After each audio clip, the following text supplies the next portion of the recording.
deep within the silence of the ancient, towering pine forest. The abandoned asylum stands as a rotting monument to forgotten screams.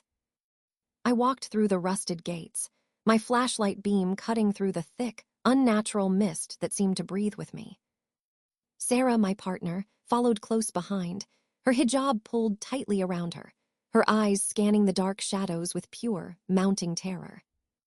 We pushed open the heavy wooden doors, greeted by the smell of decay and a sudden, sharp, electronic shrieking that pierced the stagnant air inside.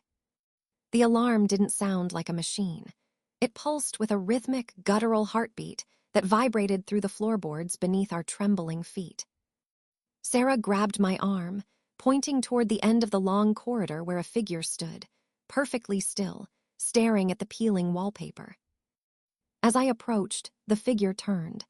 It was a nurse, but her face was obscured by thick, suffocating layers of gauze, hiding every feature.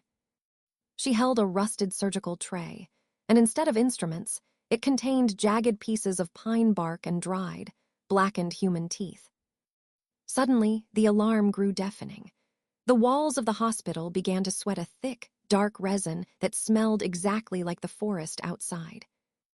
We ran toward the exit, but the corridor stretched, the walls shifting like living wood, closing in on us like the branches of a giant tree.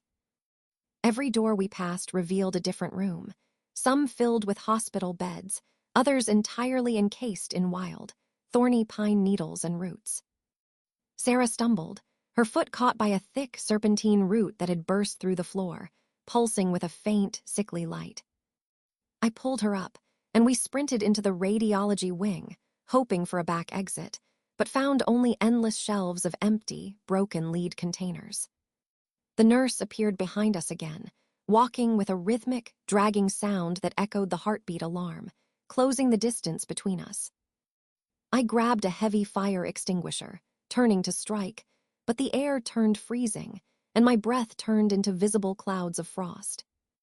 The nurse stopped, raised a hand, and the wall behind her dissolved into a massive, living tree trunk that filled the entire room.